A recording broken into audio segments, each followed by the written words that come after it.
নমস্কার। জয় শ্রীরাম। এতক্ষণে নিশ্চয়ই থাম্বনেলটি দেখে বুঝতে পেরে গেছেন যে আজকের আলোচনার বিষয়বস্তুটি কি। তাহলে চলুন আর আপনাদের কৌতূহল বাড়াবো না, আজকের আলোচনার বিষয়বস্তুটি আমরা জেনে নিই। শ্রীমদ্ ভাগবত মহাপুরাণের নবম স্কন্ধের 10ম অধ্যায়ে একটি বর্ণিত আছে ভগবান শ্রীরামের জীবন চরিত্র। তাহলে চলুন এই পাবন কথাটি আমরা মন দিয়ে শ্রবণ করি। শ্রী সুখদেব বললেন, হে মহারাজ পরীক্ষিত, খটাঙ্গের পুত্র দীর্ঘবাহু এবং দীর্ঘবাহুর পুত্র হল পরম যশস্বী রঘু। রঘুর পুত্র অজ এবং অজের পুত্র মহারাজ দশরথ। দেবগণের প্রার্থনায় সাক্ষাৎ পরব্রহ্ম পরমাত্মা ভগবান শ্রীহরি অংশাংশ রূপে 4 রূপ ধারণ করে শ্রীরাম, লক্ষ্মণ, ভরত ও শত্রুঘ্ন এই 4 নামে নিয়ে রাজা দশরথের 4 পুত্র রূপে পৃথিবীতে আসেন। হে পরীক্ষিত, সীতাপতি ভগবান শ্রীরামচন্দ্রের চরিত্র বহুবার বিস্তৃতভাবে তত্ত্বদর্শী ঋষিগণ বর্ণনা করেছেন, আর তুমিও সেই সব বর্ণনা অনেক শুনেছ।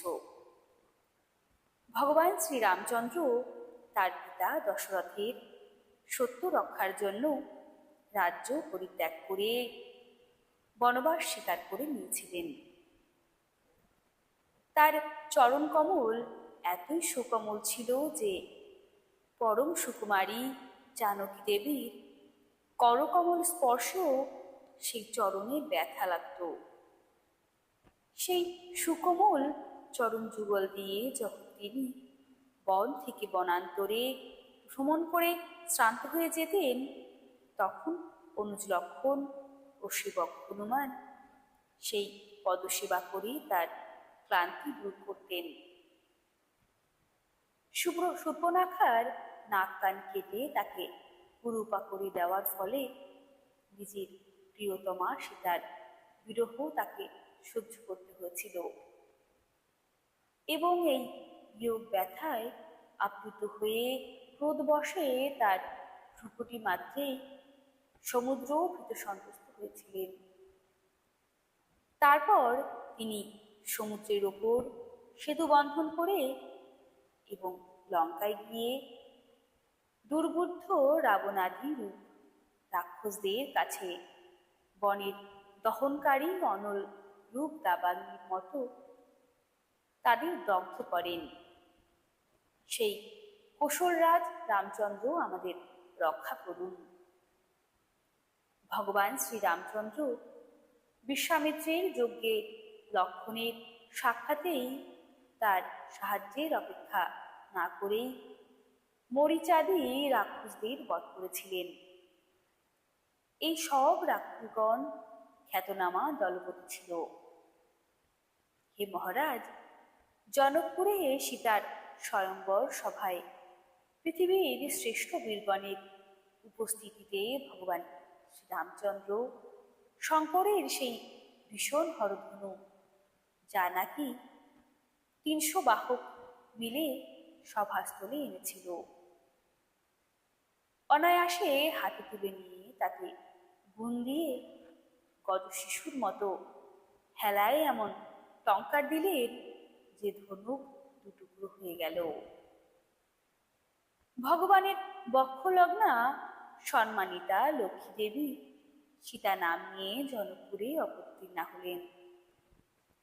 তিনি গুণ, শীল, অবস্থা, অঙ্গ সৌভষ্ট ও রূপে সর্বোত্তভাবে শ্রীরামচন্দ্রের অনুরূপ ছিলেন।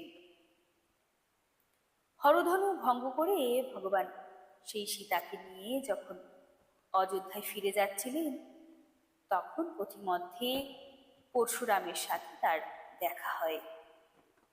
এই পরশুরাম 21 বার সমগ্র পৃথিবী নিক্ষত্রিয় করেছিলেন। ভগবান শ্রীরাম সেই পরশুরামের প্রবল তর্ক চূর্ণ করেন।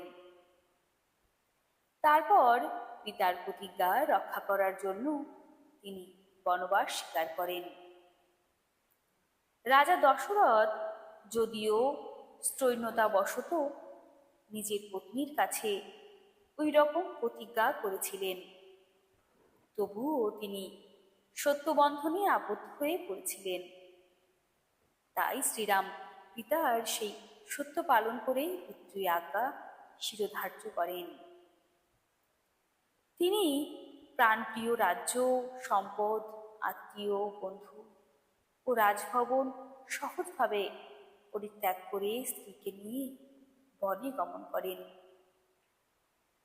যেমনভাবে মুক্ত সংঘ যোগী পুরুষ অক্লেশে প্রাণ পরিত্যাগ করেন। বনে গিয়ে ভগবান শ্রীরাম রাক্ষসরাজ রাবণের ভগ্নী শূর্পণখার রূপ বিকৃত করেন। কারণ শূর্পণখা দুষ্ট বুদ্ধি ও কামাতুরা ছিল। শূর্পণখার হর, দূষণ, ত্রিশিরা প্রভৃতি 14,000 বান্ধবাদী রাক্ষসদের ধনুর্বাণ দ্বারা বিনাশ করে নিতান্ত ক্লিষ্ট হয়ে তিনি বনে বনে ভ্রমণ করতে লাগলেন। হে মহারাজ, সীতার রূপ লাবণ্যের খবর পেয়ে রাবণের হৃদয় কামতুর হয়ে গেল। অদ্ভুত এক মায়া হরিণ রূপে সে রাক্ষস মারিচকে রামের পর্ণকুটিরের কাছে পাঠিয়ে দিল। অনন্তর সেই স্বর্ণমৃত রূপধারী মারিচ ধীরে ধীরে ভগবানকে দূরে নিয়ে গেল। অবশেষে বীরভদ্ররূপী ভগবান রুদ্র দক্ষ প্রজাপতিকে যেমনভাবে বিনাশ করেছিলেন, সেইভাবে রামচন্দ্র তীক্ষ্ণ বাণের দ্বারা অনায়াসে 70 মরীচিকে বধ করেন। সোনার হরিণের পিছনে যেতে যেতে রামচন্দ্র যখন অনেক দূরে চলে যান, তখন লক্ষণের অনুপস্থিতিতে অধম রাম বিগ্রহ সদৃশ্য চোরের মতো বিদেহ নন্দিনী সুকুমারী সীতাকে হরণ করেছিলেন। তখন তিনি প্রাণপ্রিয়া শীত বিরহিত হয়ে ছোট ভাই লক্ষণের সাথে বনে বনে দিনের মতো পরিভ্রমণ করতে লাগলেন এবং স্ত্রীর প্রতি আসক্তি রাখলে এইরকম দুঃখ পেতে হবে প্রকারান্তে এই উপদেশ দিলেন। তদনন্তর ভগবৎ সেবারূপ কর্মের ফলে যার সর্বকর্ম বন্ধন মুক্ত হয়ে গেছে, সেই জটায়ুর দাহ সংস্কার করেন। তারপর তিনি কবন্ধকে বধ করেন এবং আরো পরে সুগ্রীবাদী বানরগণের সাথে মিত্রতা স্থাপন করে বালিকে বধ করেন এবং সেই বানরদের সাহায্যে সীতার সন্ধান পেয়ে দেবাদিদেব মহাদেব ও পিতামহ ব্রহ্মাও পূজিত ভগবান শ্রীরাম মনুষ্যলীলা করতে করতে বানর সেনার সাথে সমুদ্রের তীরে এসে পৌঁছান। সেখানে এসে উপবাস করে সমুদ্রের কাছে প্রার্থনা জানালেন, কিন্তু সমুদ্রের থেকে কোনো সাড়া না পেয়ে ভগবান ক্রোধ লীলা প্রকাশ করে উদ্দীপ্ত কটাক্ষপাতী সমুদ্রের দিকে দৃষ্টিপাত করাতে জলজ প্রাণীগণ সন্ত্রস্ত হয়ে পড়ল। ভয়ে ভীত হয়ে সমুদ্রের সব গর্জন শান্ত হয়ে গেল। সমুদ্র মূর্তিমান হয়ে অগরাদি পুজো উপহার মাথায় নিয়ে রামচন্দ্রের পাদপদ্মে এসে বলতে লাগল, হে অনন্ত, আমরা জড় বুদ্ধি সম্পন্ন মূর্খ, তাই আপনার প্রকৃত স্বরূপ জানি না, জানবই বা কি করে? আপনি জগতের একমাত্র ঈশ্বর, আদি কারণ এবং সমস্ত রকম পরিবর্তনেরই নির্বিকার। আপনি ত্রিগুণের প্রভু। সেই জন্যই আপনি যখন সত্যগুণ আশ্রয় করে, তখন দেবগণ, যখন রজগুণ আশ্রয় করেন তখন প্রজাপতিগণ, এবং যখন তমগুণকে আশ্রয় করেন তখন আপনার ক্রোধে রুদ্রগণ উৎপন্ন হন।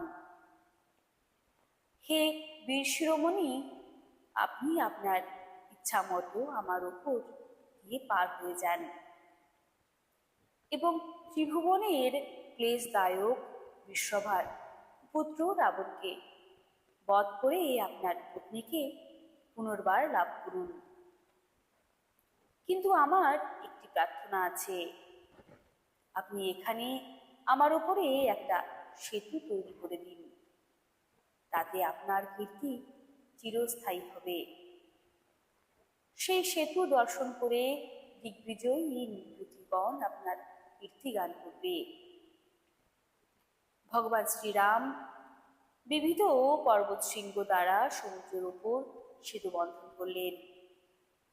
সেই সব পর্বত শৃঙ্গের মধ্যে অনেকাংশে বৃক্ষাদি ছিল।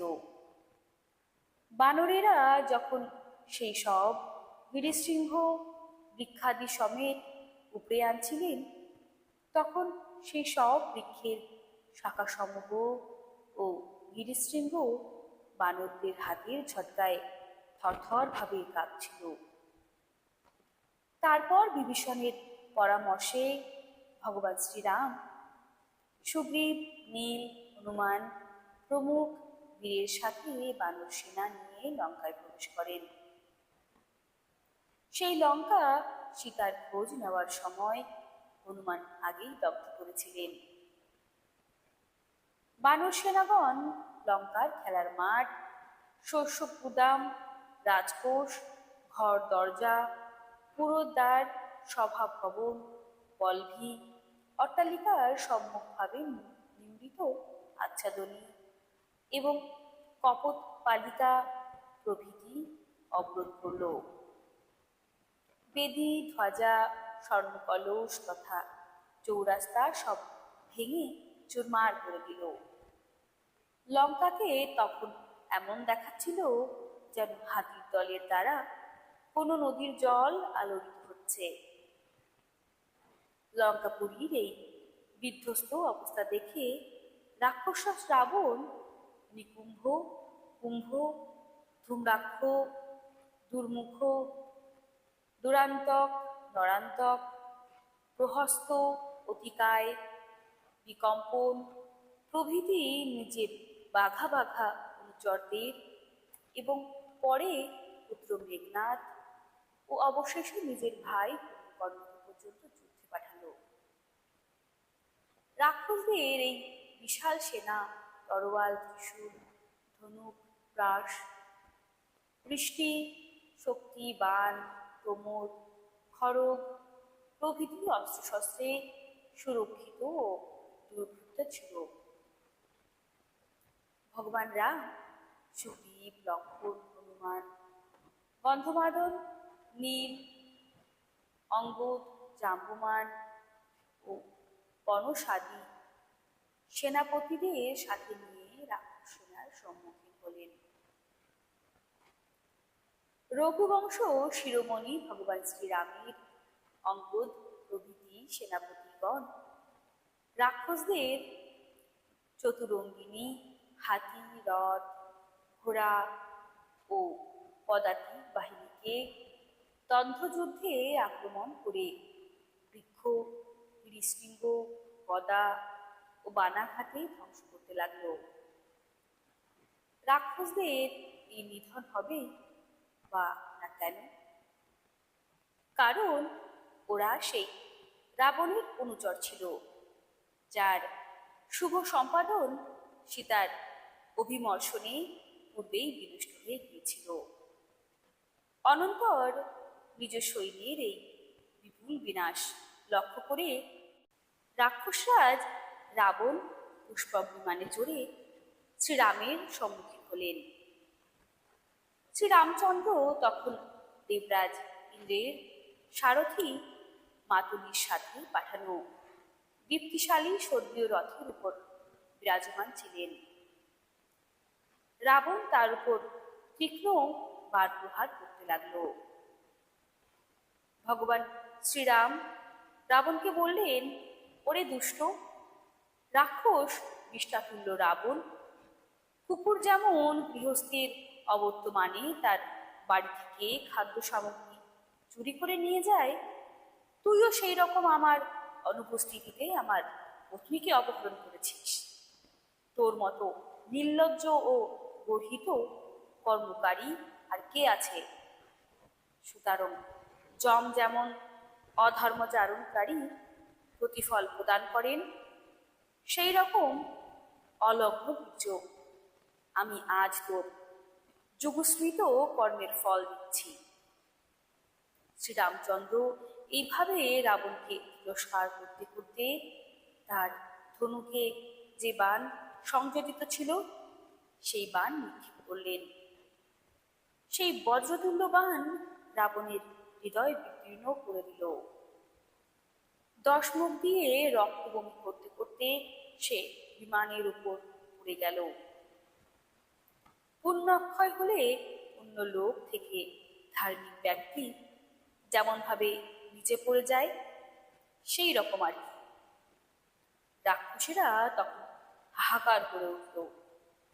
তখন হাজার হাজার রাক্ষসী মন্দোদরীর সাথে রাক্ষসপুরীর পথে বেরিয়ে এসে যুদ্ধক্ষেত্রে উপস্থিত হলো। লক্ষণের বাণে তাদের যে সব আত্মীয় স্বজন নিহত হয়ে ধরাশায়ী হয়েছিল, তাদের আলিঙ্গন করে তারা নিজেদের বুক চাপড়ে করুণ স্বরে রোদন করছিল। কাঁদতে কাঁদতে তারা বলছিল, হায় আমরা বিনষ্ট হলাম, হে নাথ, হে রাবণ, আপনার ভয়ে তিলক কাঁদত। শত্রুগণ কর্তৃক আক্রান্ত এবং আপনাবিহীন এই লঙ্কাপুরী এখন কার স্বর্ণাপন্ন হবে? হে মহাভাগ, আপনি সর্বসম্পদশালী ছিলেন, কোনো কিছুরই অভাব আপনার ছিল না। কিন্তু কামের বশবর্তী হয়ে একটু ভাবলেন না যে সীতা কিরকম তেজস্বিনী এবং কিরকম প্রভাবশালী? আপনার সেই একটিমাত্র ভুলের ফলে আজ আপনার এই দুর্দশা। হে কুলনন্দন, এই সোনার লঙ্কাপুরী সহ আজ আমরা সকলে বিধবা হয়ে গেলাম। আপনার এই শরীর যার জন্য আপনি কি না করেছেন, আজ তা শকুনির খাদ্য হয়ে গেল এবং আপনার আত্মাকে নরক ভোগের পাত্র করা হলো। এই সবই আপনার ভ্রষ্ট বুদ্ধি এবং কামাতুরার ফল। শ্রী সুখদেব বললেন, হে মহারাজ পরীক্ষিত, অনন্তর কোশলাধিপতি রামচন্দ্র কর্তৃক অনুমোদিত হয়ে যজ্ঞ বিধান অনুসারে বিভীষণ জাতিবর্গের ঔদৌহিক কার্য সম্পাদন করলেন। তারপর ভগবান শ্রীরাম অশোক বনের আশ্রমে সিংসপা বৃক্ষের নিচে উপবিষ্টা তাকে দেখতে পেলেন। সীতা দেবী পতির বিরহে পীড়িতা এবং অতিশয় দুর্বল ছিলেন। প্রিয়তমা ভার্যাকে অতিশয় দীনা দেখে রামচন্দ্রের হৃদয়ে প্রেমে দয়ার্থ হয়ে গেল। এদিকে স্বামীর দর্শনজনিত আনন্দে সীতা দেবীর বদন কমল প্রফুল্লিত হতে লাগলো। রামচন্দ্র বিভীষণকে রাক্ষসদের অধিপতি, লঙ্কাপুরীর রাজত্ব এবং কল্পান্ত পর্যন্ত পরমায়ু প্রদান করে প্রথমে সীতাকে বিমানে বসিয়ে ভ্রাতা লক্ষণ তথা সুগ্রীব এবং সেবক হনুমানের সাথে স্বয়ং বিমানে আরোহণ করলেন। এইভাবে 14 বৎসর বনবাসকাল পূর্ণ হবার পরে তারা নিজের দেশে যাত্রা করলেন। পথিমধ্যে আকাশমার্গে ব্রহ্মা প্রভৃতি লোকপালগণ পুষ্পবৃষ্টি করতে লাগলেন। এদিকে ব্রহ্মাদি দেবগণ যখন আনন্দ উৎফুল্ল হৃদয়ে ভগবানের লীলা কীর্তন করছিলেন, ওদিকে ভগবান জানতে পারলেন যে ভরত কেবলমাত্র গোমূত্রে পাক করে, জবান্ন খেয়ে, কলকল পরিধান করে, জটা ধারণ করে, কুশ পেটে ভূমিতে শয়ন করছেন। তখন তিনি অত্যন্ত দুঃখিত হলেন। ভরতের দশা চিন্তা করে করুণায় তার হৃদয় ভরে গেল। ভরত যখন জানতে পারলেন যে তার বড় ভাই ভগবান শ্রীরাম ফিরে আসছেন, তখন তিনি পুরবাসী মন্ত্রী ও পুরোহিতদের সঙ্গে ভগবানের পাদুকা মাথায় নিয়ে তাকে অভ্যর্থনা করে আনার জন্য যাত্রা করলেন। ভরত যখন নন্দীগ্রাম থেকে যাত্রা করলেন, তখন তার সঙ্গী সাথীগণ খোল করতাল বাজনা বাজিয়ে গান কীর্তন করতে করতে তার সাথে চললেন। বৈদিক ব্রাহ্মণগণ বারে বারে বেদধ্বনি করতে লাগলেন এবং সেই ধ্বনি চতুর্দিকে মুখরিত করতে লাগল। সুসজ্জিত পতাকাবাহীগণ নানা রকম পতাকা বহন করতে লাগল। সোনায় মোড়া রং বেরঙের বিচিত্র ধ্বজা, সুসজ্জিত রথ, চিত্র বিচিত্র সাজে সজ্জিত সুন্দর সুন্দর ঘোড়ায় অশ্বারোহী এবং স্বর্ণ কবচ মণ্ডিত সৈন্যদল তাদের সাথে সাথে চলতে লাগলো। বহু বহু শিল্পী, সুন্দরী সুন্দরী বারবণিতাগণ, পাদচারী, বৃত্তগণ এবং মহারাজের উপযুক্ত ছোট বড় নানা রকম বস্তু সামগ্রী সেই সঙ্গে চলল। ভগবানকে দেখা মাত্রই প্রেম ভরে ভরতের হৃদয় গদগদ হয়ে গেল, চোখ জলে ভরে এলো। তিনি শ্রীরামের পায়ে লুটিয়ে পড়লেন। প্রভুর সামনে তার পাদুকা জোড়া রেখে তিনি যুক্ত করে তার সামনে দাঁড়ালেন। চোখ দিয়ে অশ্রুধারা বয়ে চলছিল। ভগবান রাম নিজের দুহাত দিয়ে বহুক্ষণ ভরতকে বুকে জড়িয়ে ধরে রাখলেন। ভগবানের অশ্রুধারায় ভরত স্নান করে উঠলেন। তৎপশ্চাৎ সীতা ও লক্ষ্মণের সাথে ভগবান শ্রীরাম ব্রাহ্মণ ও পূজনীয় গুরুজনদের নমস্কার করলেন, আর সমস্ত প্রজাগণ ভক্তি বিনম্র চিত্তে মাথা নত করে তাকে প্রণাম নিবেদন করল। উত্তর কুশল দেশীয় জনগণ বহুকাল পরে প্রভু শ্রীরামকে দর্শন করে আনন্দে আত্মহারা হয়ে নিজ নিজ উত্তরীয় বসন বুলিয়ে নাচিয়ে উড়িয়ে পুষ্প বর্ষণ করে নাচতে লাগলো। রামচন্দ্র যখন অযোধ্যায় প্রবেশ করলেন, তখন ভরত তার পাদুকা যুগল ধারণ করলেন। বিভীষণ ধরেছিলেন শ্রেষ্ঠ চামর, সুগ্রীব ব্যজন, আর হনুমান ধরেছিলেন শ্বেত ছত্র। হে পরীক্ষিত, শত্রুঘ্ন ধরেছিলেন ধনুক আর তৃণোদয়। সীতার হাতে ছিল তীর্থবাড়ি পরিপূর্ণ কমণ্ডলু, অঙ্গদ সোনার খড়গ এবং জাম্বমান নিয়েছিলেন ঢাল। এদের সকলের সাথে ভগবান রামচন্দ্র পুষ্পক বিমানে বিরাজমান ছিলেন। যথাস্থানে নারীগণ বসেছিলেন, বন্দীগণ স্তুতিগান কীর্তন করছিলেন। পুষ্পক বিমানে তখন ভগবানের গ্রহগণের পরিবেষ্টিত উদিত চন্দ্রের মতো শোভা হয়েছিল। এইভাবে ভাইদের অভিনন্দন স্বীকার করে তিনি তাদের সাথে অযোধ্যা নগরীতে প্রবেশ করলেন। সেই নগরী তখন আনন্দ উৎসবে উচ্ছল ছিল। রাজ অন্তঃপুরে প্রবেশ করে তিনি নিজ মাতা কৌশল্যা, কৈকেয়ী প্রভৃতি বিমাতাদের সমবয়স্ক ও কনিষ্ঠদের যথাযোগ্য নমস্কার, সম্ভাষণ ও আশীর্বাদ আদি করেন এবং তাদের দ্বারাও যথোপযুক্ত সম্মান গ্রহণ করলেন। সীতা দেবী ও লক্ষ্মণও ভগবানের সাথে সাথে সকলের প্রতি যথাযোগ্য ব্যবহার করলেন। প্রাণ ফিরে পেলে দেহ যেমন উত্থিত হয়, ছেলেদের পেয়ে মায়েরাও তেমনি হর্ষিত হয়ে উঠেছিলেন। তারা ছেলেদের কোলে বসিয়ে অশ্রুধারায় তাদের অভিষিক্ত করছিলেন। তাদের সমস্ত শোকের অবসান হয়েছিল।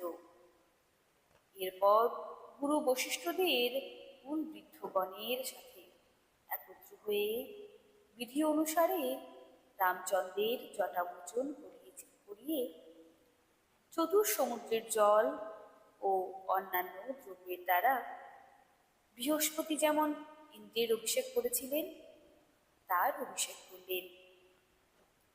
এইভাবেই জটামুক্ত শিরস্নাত হয়ে ভগবান শ্রীরাম সুন্দর বসন, মাল্য, অলঙ্কার ধারণ করেছিলেন। সুন্দর বসনে ভূষিত, সুন্দর সুন্দর অলঙ্কারে সজ্জিত হয়ে সীতা দেবী ও ভাইদের সাথে ভগবান শ্রীরামচন্দ্র শোভিত হচ্ছিলেন। তদন্তর ভরত রামচন্দ্রকে প্রণিপাত করে প্রার্থনা জানালে প্রসন্ন হয়ে শ্রীরামচন্দ্র রাজ সিংহাসন গ্রহণ করেছিলেন। তারপর স্বধর্ম নিরত ও বর্ণাশ্রমোচিত আচার বিশিষ্ট প্রজাগণকে পিতার মতো পালন করতে লাগলেন। প্রজাগণও তাকে তাদের নিজের পিতার মতো মান্য করত। হে পরীক্ষিত, সর্বভূতের সুখবিধানকারী ধর্মজ্ঞ শ্রীরামচন্দ্র যখন রাজা হলেন তখন ত্রেতাযুগ হলেও মনে হতো যেন সত্যযুগ বর্তমান। হে মহারাজ, তখনকার সময়ে বন, নদী, পর্বত, বর্ষ, দ্বীপ ও সমুদ্র সকলেই প্রজাদের কামধেনুর মতো তাদের অভিলষিত বস্তু প্রদান করত। অধ্যক্ষজ রামচন্দ্রের রাজত্বকালে প্রজাদের মনোপীড়া, দৈহিক ব্যাধি, জরা, গ্লানি, শোক, দুঃখ, ভয়, ক্লান্তি কিছু ছিল না। এমনকি যে মরণ চাইত না তার মৃত্যুও হতো না।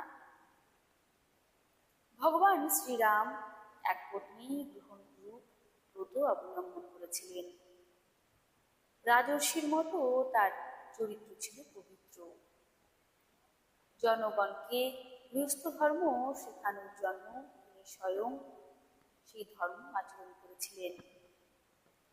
সতী শিরোমণি সীতা দেবী তার অতি অভিপ্রায় জানতেন।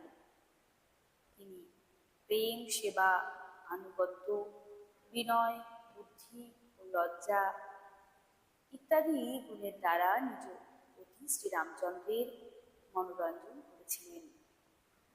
শ্রী মহর্ষি বেদব্যাস প্রণীত পারমহংসী সংহিতা শ্রীমৎ ভাগবত মহাপুরাণের নবম স্কন্ধে রামচরিত নামক দশম অধ্যায় এখানে সমাপ্ত হল।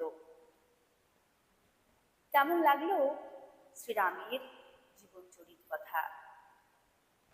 নিশ্চয়ই আপনাদের ভালো লেগেছে।